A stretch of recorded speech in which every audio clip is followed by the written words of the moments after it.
जब ससुर ने बनाया बहू को बेटी। मम्मी जी, आज आपने इतने सारे गाजर क्यों मंगवाई है?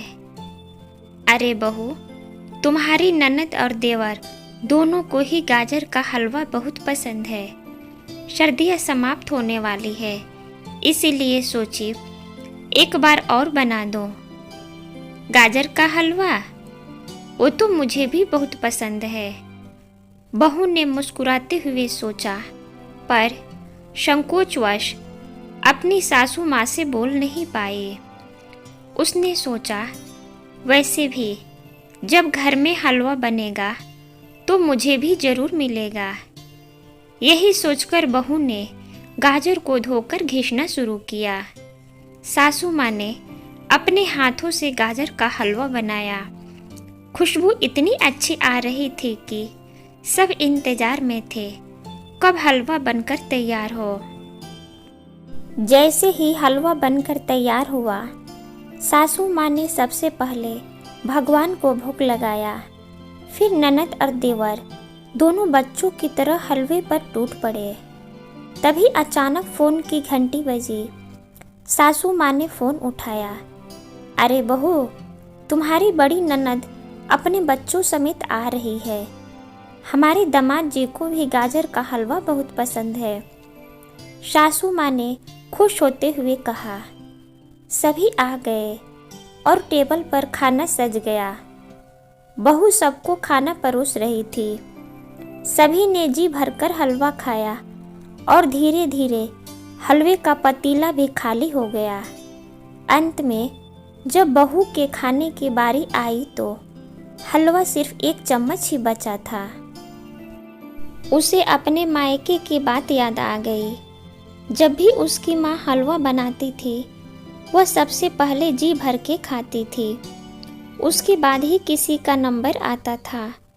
यह सोचते सोचते बहू का गला भर आया और वह 1 चम्मच हलवा भी उसके गले से नीचे नहीं उतरा। उसकी आंखों से आंसू छलक आए। पास ही सोफे पर बैठे ससुर जी सारा दृश्य देख रहे थे। वह बिना खाना खाए ही सो गई। कुछ ही दिनों बाद अचानक उसके पिताजी की तबीयत खराब हो गई।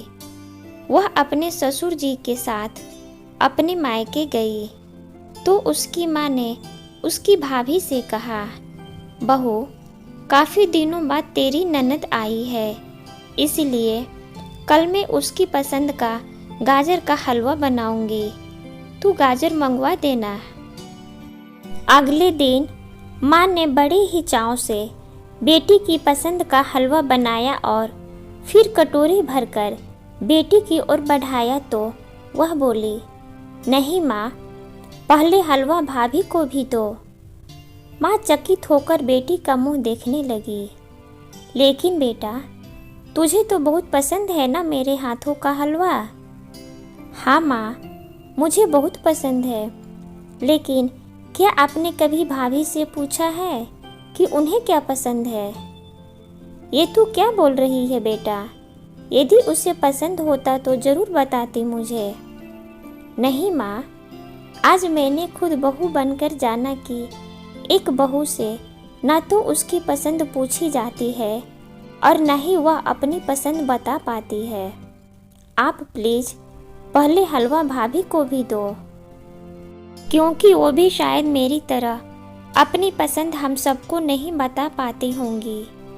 ठीक है बेटा, मैं तुम दोनों को ही पहले हलवा खिला देती हूँ, कहकर माँ ने 2 कटोरियाँ भर दी और अपनी बहू को आवाज़ लगाई, आजा बेटा, आज मैं भी तुझे हलवा अपने हाथों से खिलाऊंगी।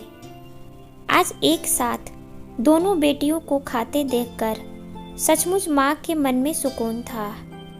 वहीं दोनों ननद भाभी की भींगी पलकें और चेहरे पर प्यारी सी मुस्कान थी। कुछ दिन मायके में रहकर बहू अपने ससुराल आ गई। 1 हफ्ते बाद फिर से घर में हलवा बना। बहू ने सबके लिए हलवा परोसा तो ससुर जी बोल पड़े, बेटा, तू भी अपने लिए हलवा निकाल लो और हम सबके साथ ही खाओ। तभी सासू माँ बोल पड़ी, बहू को सबके साथ खाने की क्या ज़रूरत है, वह बाद में भी खा सकती है। नहीं, जब मैं इसके मायके गया था तब सारी बातें सुन ली थी। बहू को हलवा बहुत पसंद है, लेकिन वह संकोचवश हमें नहीं बता पाती। फिर हमारी भी जिम्मेदारी बनती है कि हम बहू की पसंद और नापसंद का ध्यान रखें।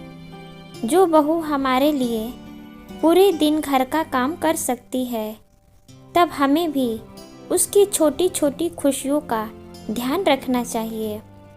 याद है तुम्हें, जब तुम नई नई इस घर में आई थी, तुम पर मेरी माँ कितनी सारी पाबंदियाँ लगा रखी थी।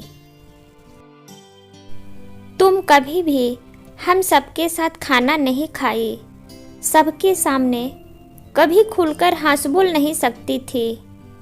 परिवार में सबके पीछे खाने के कारण तुम्हें हमेशा ठंडा खाना ही मिलता था। कभी कभी तो तुम खाली पेट ही सो जाया करती थी।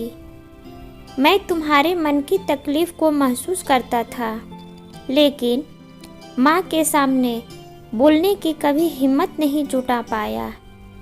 जो कुछ भी तुम्हारे साथ हुआ, मैं नहीं चाहता कि वो हमारी बहू के साथ भी हो।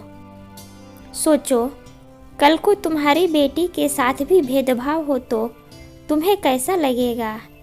इसलिए आज से बहू भी हमारी बेटी की तरह इस घर में रहेगी। तभी ननद बीच में बोल पड़ी, हाँ पापा, आप सही बोल रहे हैं। आज मम्मी भी भाभी को अपने हाथों से खिलाएंगी, जैसे उनकी माँ खिलाती थी। ससुर और ननद की बातें सुन सास बहू की आंखें नम हो गई और मन खुशियों से भर गया। सीख, आप अपने घरों में भी बेटी और बहू को सम्मान प्यार दें और हर बेटी अपनी माँ और सासू माँ में कोई भेदभाव ना कर उन्हें अपनी माँ के समान आदर और प्यार दे। याद रखें, बेटी घर की फूल है तो बहू घर की रोशनी, बेटी घर की शान है तो बहू घर का सम्मान, बेटी घर की रौनक है तो बहू घर की लक्ष्मी। आशा करती हूँ यह छोटी सी कहानी आपको ज़रूर पसंद आई होगी और इस विषय पर आप भी अपने विचार हमें कमेंट में अवश्य लिखें। और अगर चैनल पर नए हैं तो चैनल को सब्सक्राइब करें। कहानी सुनने के लिए आपका बहुत बहुत धन्यवाद।